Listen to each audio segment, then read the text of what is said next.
Folks, grab your popcorn, because the Eurozone economy is serving up yet another tragicomedy of errors, and your boy, the boss, is here to break it all down, layer by layer, from the surface fluff to the rotten core. If you're a regular Joe worried about your shrinking savings or a finance bro sweating over your portfolio, buckle up. Today, we're diving headfirst into the Eurozone inflation mess, the ECB Circus Act, and how bureaucrats in suits are driving the economy into a ditch, while blaming everyone but themselves, of course. Alright, folks, let's start with the surface-level nonsense the mainstream media is spoon-feeding you. Next week, from March 31st to April 6, 2025, we're getting the latest Eurozone inflation data, and the Bloomberg Brain Trust, 35 economists, mind you, predicts consumer prices will rise by 2.2% in March 2025 compared to last year. That's a 5-month low, they say, but hold your applause, because it's still above the European Central Bank's sacred 2% target. And if you dig into the so-called core inflation, stripping out volatile stuff like energy, it's even worse, clocking in at 2.5%. Now, the ECB clowns are hyping this up as one of the last pieces of hard data before their April 17, 2025, meeting, where they'll decide whether to cut interest rates again or just sit on their hands. ECB Vice President Luis de Guindos is out there saying, oh, it's too early to decide. Meanwhile, the doves, those rate-cut-happy folks, are drooling over any sign of inflation cooling, while the hawks, those tight-fisted inflation warriors, are screaming about consumer price pressures and a German spending spree. Oh, and let's not forget the cherry on top, Donald Trump's trade war is set to escalate with new tariffs on April 2, 2025, which could throw the whole Eurozone economy into a blender. Sounds like a mess, right? Oh, it is. But here at Boss Economics World, we don't just swallow the headlines, we dissect them, expose the rot, and call out the culprits. So, let's peel back the layers of this economic onion and see why this inflation drama is just the tip of the iceberg in a much bigger, government-made disaster. First off, let's talk about this so-called progress on inflation. Sure, the headline number might dip to 2.2%, but let's not kid ourselves, this isn't victory, folks. Inflation is still above the ECB's 2% target, and core inflation at 2.5% shows that price pressures are stickier than a kid's lollipop on a hot summer day. And here's the kicker, the ECB's own projections show they've been wrong time and time again. Just look at their December 2024 forecasts. They predicted core inflation would be down to 2.3% by Q1 2025, but here we are, staring at 2.5%. Why does this matter? Because inflation isn't just some abstract number, it's the silent thief robbing your purchasing power. For the average Eurozone citizen, this means your groceries, rent, and energy bills are still climbing faster than your wages. Eurostat data from February 2025 shows real wages in the Eurozone have barely budged, growing just 0.7% year-on-year, while inflation has outpaced that for 18 straight months. Translation: you're getting poorer, and the ECB is throwing a party because inflation is only 2.2%. Give me a break. And let's not forget the national numbers. France and Spain are cooling off, sure, but Belgium's inflation is still a scorching 3.6%, and Germany, the Eurozone's economic engine, is at 2.4%. Italy's creeping up to 1.8%, too. So, while the doves are popping champagne, the reality is that inflation is uneven, sticky, and far from tamed. But hey, why let facts ruin a good ECB press conference, right? Now, let's get to the ECB's favorite pastime, debating interest rate cuts like it's some kind of high-stakes poker game. The doves, led by the likes of Executive Board member Piero Cipollone, are screaming, cut rates. Cut rates now. Why? Because they think inflation is close enough to 2%, and they're terrified of a slowdown.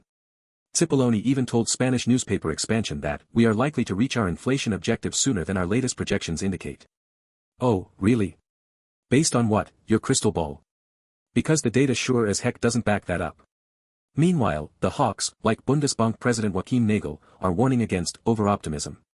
Nagel's out there saying, hey, just because the finish line is in sight doesn't mean we should start celebrating. And you know what? He's got a point. Cutting rates too soon risks reigniting inflation, especially with Trump's trade war about to dump a fresh batch of tariffs on the Eurozone. According to a 2024 study by the Kiel Institute for the World Economy, a 10% increase in tariffs on Eurozone exports could shave 0.5% off GDP growth in 2025. That's not chump change, folks. But here's the real issue, the ECB's obsession with rate cuts is just a band-aid on a gaping wound. Interest rates are already at historic lows, 1.5% as of March 2025, down from a peak of 4% in 2023. And what has that achieved? Not much. Eurozone GDP growth is projected to be a measly 0.8% in 2025, according to the IMF's latest World Economic Outlook, October 2024. Unemployment is stuck at 6.7%, per Eurostat, and business investment is flatlining, down 1.2% year-on-year in Q4 2024, per ECB data. So, tell me, ECB geniuses, how is another rate cut going to fix this mess? Spoiler alert, it won't. Alright, folks, now we're getting to the rotten core of this economic dumpster fire. The ECB might be the ringmaster of this circus, but the real clowns are the Eurozone governments, and boy, have they been busy. Let's start with fiscal policy. Remember all those COVID-era stimulus packages? Trillions of euros in handouts, subsidies, and green spending that were supposed to build back better. Well, guess what, they didn't. According to the European Commission's 2024 autumn economic forecast, Eurozone public debt is still at 90% of GDP, with countries like Italy, 140%, and Greece, 160%, drowning in red ink. And what do we have to show for it? Crumbling infrastructure, stagnant productivity, and an energy crisis that's left households shivering and businesses shuddering. Take Germany, for example. The poster child of fiscal discipline decided to go on a spending spree to juice up its economy. The result? A measly 0.1% GDP growth in Q4 2024, per Destatus, and an industrial sector that's bleeding jobs, down 120,000 in 2024, according to the German Federal Employment Agency. And don't even get me started on energy policy. Shutting down nuclear plants in the middle of an energy crisis? Genius move, Berlin. Now, German manufacturers are paying 50% more for electricity than their US counterparts, per a 2024 BDI report. No wonder inflation is sticky, businesses are passing those costs on to you, the consumer. And then there's France, where President Macron's reforms have done squat to boost competitiveness. Labor productivity growth. A pathetic 0.3% per year since 2020, per OECD data. Meanwhile, the French government is spending like a drunken sailor, deficits at 6% of GDP in 2024, per INSEE. This isn't stimulus, folks, it's economic malpractice. And the ECB is complicit, keeping rates low to prop up these zombie economies instead of forcing governments to get their act together. Oh, and just when you thought it couldn't get worse, here comes Donald Trump, ready to throw a Molotov cocktail into the Eurozone's economic dumpster fire. On April 2, 2025, the US is set to slap another round of tariffs on Eurozone goods, escalating a trade war that's already cost the Eurozone 25 billion euros in exports since 2023, per Eurostat. And who's going to pay for that? You guessed it, you, the consumer, through higher prices and lost jobs. A 2024 study by the European Trade Union Confederation estimates that a full-blown US-EU trade war could cost 400,000 jobs across the Eurozone by 2026. But hey, don't expect the ECB or Eurozone governments to do anything about it. They'll just blame external shocks while quietly bailing out their cronies in the banking sector. Remember 2008? Yeah, same playbook, different crisis.